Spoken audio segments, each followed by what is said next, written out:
hot water. First of all, thank you so much for being here tonight and for getting here on short notice. We really wanted to get in front of the team and the staff today before we had you in, so appreciate you accommodating. As you know, earlier today, we notified Lorenzo that he was not going to be retained as our head men's basketball coach.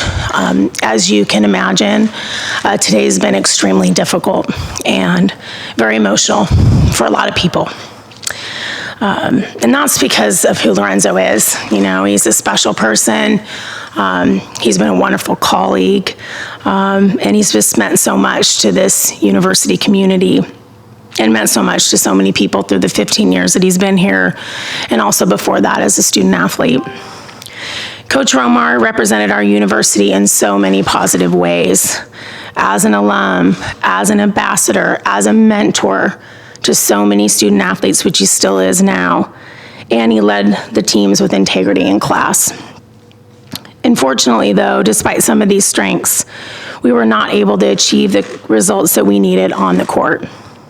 When we recruit student athletes here, we offer them an extraordinary education at a world-class institution, but we also offer them the opportunity to be the most competitive athletes that they can be, and we offer them the opportunity to compete for championships. That's who we are. That's a big part of our mission. And so in the end, after a thorough evaluation, we felt like a leadership change was necessary for us to create the championship culture we think Washington deserves. We wish Lorenzo and Leona and his family the absolute best. There's never going to be any words that I could say and we could say that could give all the thanks that he deserves for his 15 years of service here. I also want to thank Will Conroy, who has agreed to serve as the program's point person during this interim time. Will is a fabulous Husky, and his number one priority is to focus on our current student athletes and our incoming freshmen during this difficult transition. Our focus now turns to immediate national search for the next Husky men's basketball coach. This program has remarkable fans, it has remarkable donors, we have an unbelievable university, and we're in a fabulous city that has a talent-rich basketball history. We feel confident that we're going to be able to attract a coach that shares our vision and passion for developing young men on and off the court, that has a high standard for excellence, and that has energy, a passion, and a plan for inspiring a winning culture. With that, I'll pause and take any questions that you might have. When was this decision reached? I made the decision a couple days ago. How much did you weigh in the incoming recruiting class that you may lose now? We can't speculate yet on what's going to happen with the recruiting class, but this was a comprehensive evaluation of the program. So you look at all the factors that are involved and really think about what's the long-term vision for Husky basketball? How do we build a sustainable model? And so when you have that commitment, when you decide that's how you're going to build your model, you aren't really able to think about just one person or one recruiting class. You have to think about something a little bit longer term than that.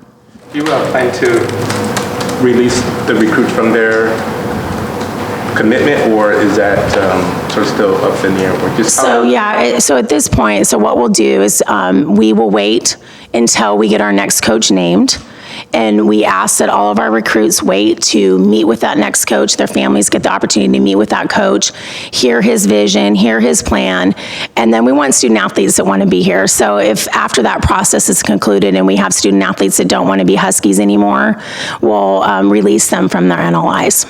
You have a timeline in place as to when you'll find your next coach? We're starting the search immediately, and in these cases, you just have to be really urgent, but also diligent. So as soon as I can find the right coach with the right fit at Washington, that will be the timeline I'm working on. And there were some reports last week that Lorenzo would return. What, if anything, changed in the last week? Oh my gosh, I'm so happy you asked me that question. That's ridiculous. I mean, this decision was just made. This was such an important decision. It impacted so many different people's lives.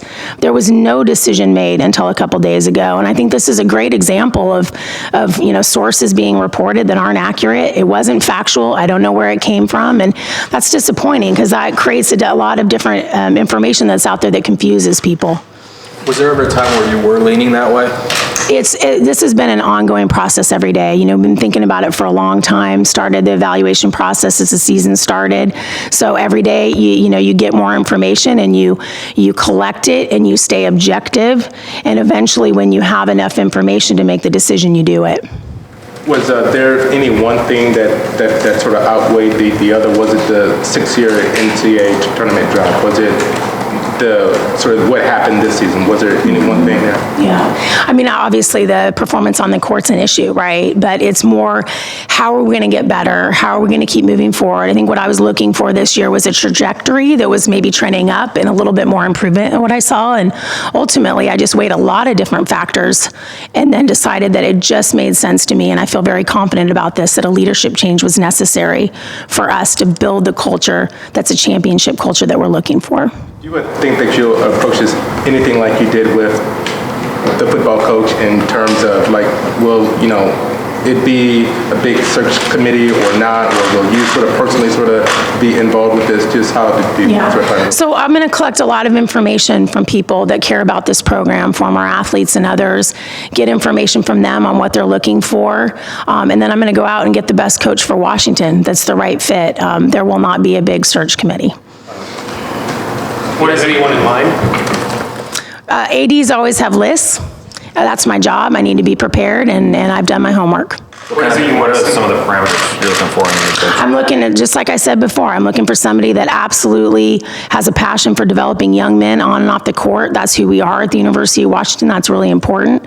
Somebody that has a high standard for excellence, and somebody that has a vision and a plan and understanding of what Washington's all about, and that they know that they can build a championship culture here. Does that person have to have a previous head coaching experience? I'm just looking for the best fit for Washington. Have you already spoken with candidates? No. How have the current players taken it? Really hard. It was awful. What are you going to do? I mean, I've seen a lot of coaching transitions. We went through this with football. There is no way you can do anything to make the student athletes feel better. I've also seen student athletes come out on the other end of these things in a better place, and sometimes they don't know that or see that at the time. But, I think that just speaks to the quality of the human being that Lorenzo is and the loyalty that they have to him, and I wouldn't have expected anything different. I don't want to talk a lot about our meetings. I want to, if Lorenzo wants to share that, but the one thing I will say is that Lorenzo handled the situation in typical Lorenzo fashion with absolute first class and dignity. You mentioned upward trajectory is something you're looking for. I doubt there was like a specific number of wins or anything, but like, was it upward trajectory for the season? Or just maybe during the season you want to see some improvement with the Yeah, kind of just the overall program, it's all aspects. It's all the things that go into a program that aren't necessarily what you see on the court, and not just necessarily wins and losses, but I didn't have a quantitative number. Lorenzo and I never talked about that. I just wanted to see some things improving, and I want to see the program improving, and that just, unfortunately, it just didn't happen.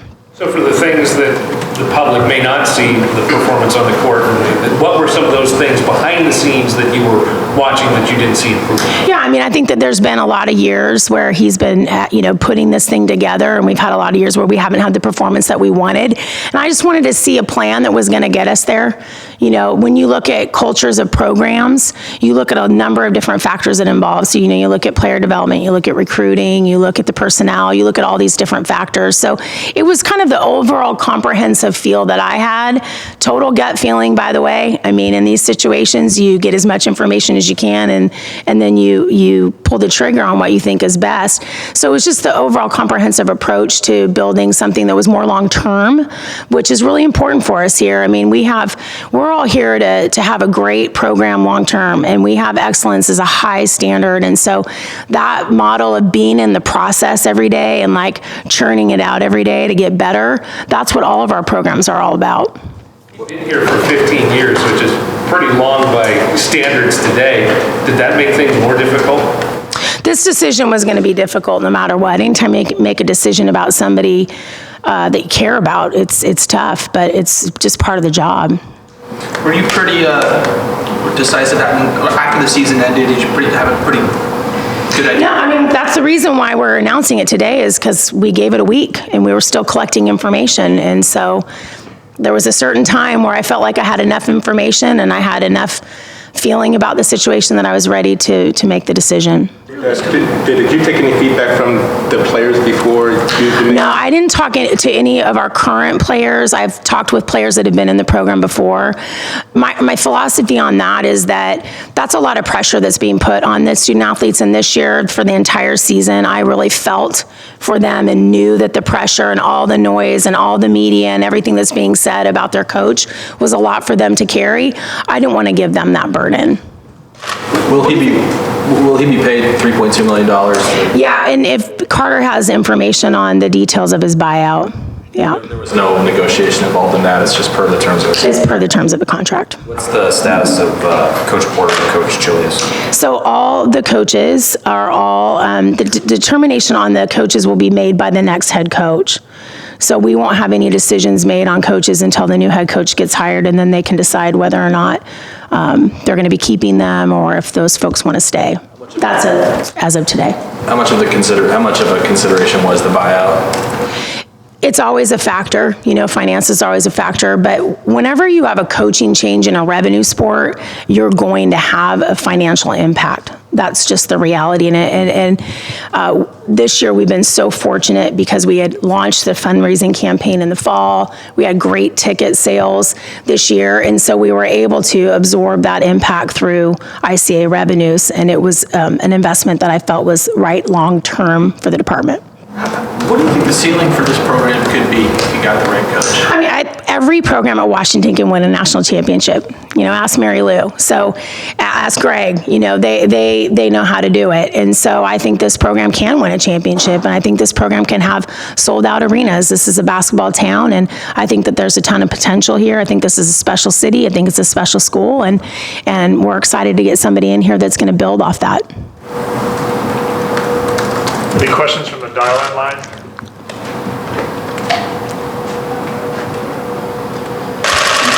Anything else for you guys? All right, Thanks again, you guys.